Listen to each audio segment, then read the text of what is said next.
الحمد لله وكفى وسلام على عباده الذين اصطفى أما بعد فأعوذ بالله من الشيطان الرجيم بسم الله الرحمن الرحيم لقد نصركم الله في مواطن كثيرة ويوم حنين إذ أعجبتكم كثرتكم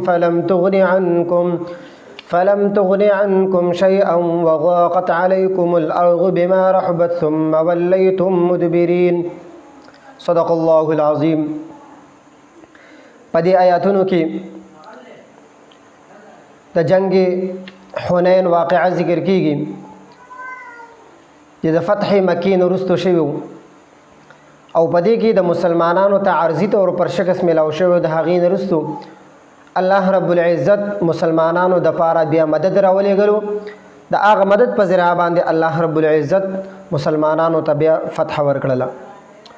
هغه واقعه داسې ذکر شوې ده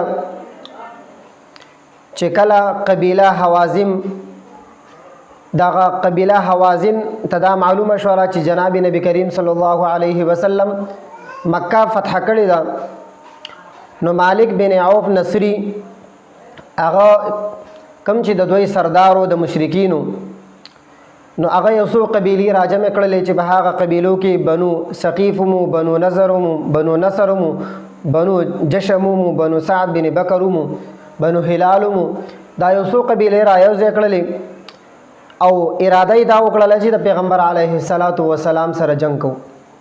کله چې دوی دا خبره او اراده یې وکړله نو پیغمبر علیه السلام ته د دې خبر ورسید. نو پیغمبر علیه السلام د دوی طرف ته تشریف د اړو اراده وکړله، دوی طرف ته د تلو اراده وکړله.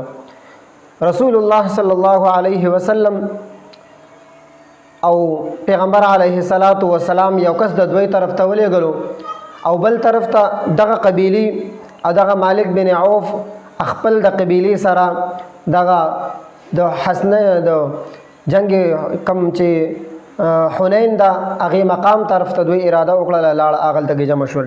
پیغمبر علیه السلام دوی طرف ته یو صحابي ولېږل د خبر د اخیستو دپاره، حضرت عبدالله بن ابي اسلمي دغه چې کوم دی دوی طرف ته ولېږل خبر د اخیستو دپاره. کله چې هغه لاړل د دوی خبرې واخیستل نو دوی نیت صرف دا کړی چې موږ به د پیغمبر علیه السلام سره جنګېږو. نو آپ صلی الله علیه وسلم د مکه معظمینه د دوی د مقابلې دپاره سفر شروع کوم. د پیغمبر علیه السلام سره 10,000 هغه کسانو او د فتح مکې دپاره کم مدینې منورې نه همراه ملګري هغه 2,000 کسانو، دا ټوټل 12,000 کسان شو. نو یو صحابي دی چې هغه نوم سهل بن حنظله رضی الله تعالی عنه دی، هغه فرمایي چې پیغمبر علیه السلام سره کله موږ په سفر باندې د مازدیګر مونځ راغی. د مازدیګر مونځ خو وکړو نو یو سړی پس سورلی باندې په سفر باندې را روان دی. پیغمبر علیه السلام ته وایي چې زه د پلان کې غرونو نه رالم، ما وکتل چې د حنین په مقام باندې ټول مشرکین یو ځای شوي دي، خپل زنانه خپل مالونه دولتونه بیزې کنډکونه ورسره دي را یو ځای شوي دي. پیغمبر علیه السلام په خندا باندې شو، مسکراهټ یې وکړو او یې فرمایل چې انشاءالله سبا به دا ټول د مسلمانانو مال غنیمت دي. بهرحال کله چې شپه راله پیغمبر علیه السلام یو صحابي هغه په دغه باندې ولګول، په چوکیدارۍ باندې حضرت انس بن ابي مرشد رضی الله تعالی عنه چوکیدار ولګول. هغه صحابي په هر یو چوکۍ باندې چکر لګولو او ساره پورې چې کوم دی دغه وکړو. کله چې سحر شو نو مسلمانانو او د مشرکینو مقابله شروع شوه. نو مسلمانانو ته عارضي طور پر شکست میلاو شو. هغه یو څو وجوهاتو سره، یو خو دا وه چې هغه جنګ کوونکي کوم چې حوازن قبیله وه هغوی په تیراندازۍ کې لږ پوه وو. دویمه خبره دا ده چې مسلمانانو د شورو نه یو څو الفاظ د خولې نه وتلي وو چې زمونږ کثرت به موږ له چېرته شکست هم نه راکوي.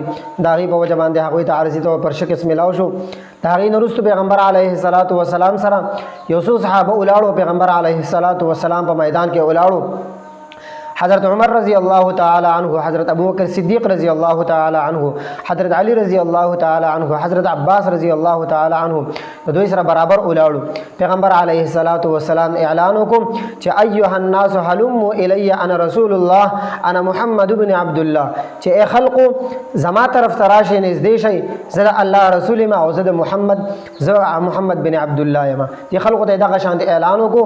په دغه موقع باندې پیغمبر علیه الصلاۃ والسلام پس پین قچر باندې سورلی کولا او دا اعلان وکړو چې انا النبی لا کذب، زه نبی یم، زه دروغجن نه یم، زه رښتونی نبی یم. انا ابن عبد المطلب، زه د مطلب د اولاد نه یم. دلته نږدې راشي. په دغه موقع باندې پیغمبر علیه الصلاۃ والسلام دعا وغوښتله چې اللهم نزل نصرک، ای الله تخپل مدد راولېږه. الله رب العزت ول مدد راولېږلو او کله چې دغه مدد راغی پیغمبر علیه الصلاۃ والسلام خاور راواغېستله، کم کاڼي وغیرہ راواغېستل، کنکریانې راواغېستلې چې مشرکینو طرف ته یې وویشتل. نو مشرکین ټول چې کوم دی بسترګو باندې لانډه شول. مسلمانانو له الله رب العزت فتح ورکړله. کله چې فتح ورته میلاو شوله نو الله رب کله چې فتح ورته میلاو شوله پیغمبر علیه الصلاۃ والسلام مال غنیمت راواغېستل. په هغې کې خانوم وو، په هغې کې بیزې هم وي، په هغې کې غلامان او باندیانې هم وي. دغه ټولې جعرانه یو ځای دی، هغې طرف ته حکم یې ورکړ، هغه مقام طرف ته د ویستو. پیغمبر علیه الصلاۃ والسلام حضرت مسعود بن عمر وانصاري رضی الله تعالی عنه ته د دې ذمېداري حواله کړې وه. نو محترمو په دې آیاتونو کې دغې به متعلق باندې ذکر شوی دی چې الله رب العزت مدد را لګلو چې لقد نصرکم الله فی مواطن کثیرة ویوم حنین اذ اعجبتکم، وی بېشکه الله مدد وکړلو ستاسو په هر ځای کې مدد کړی دی. ویوم حنین او د حنین په مقام کې هم کړی دی. اذ اعجبتکم کثرتکم، کله چې تاسو په تعجب کې واچولئ ستاسو زیاتوالی. فلم تغن عنکم شیئا، نو هېڅ پکار رانغی ستاسو یو بوټی. وضاقت علیکم الارض، او تنګه شوه په تاسو باندې ځمکه. بما رحبت، او ستاسو د راحت سره، ستاسو د کولوالي سره، طاقت سره هم. ثم ولیتم مدبرین، بیا څه وشو؟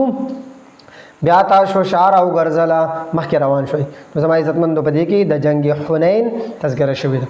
الله دې د عمل کولو توفیق راکړي.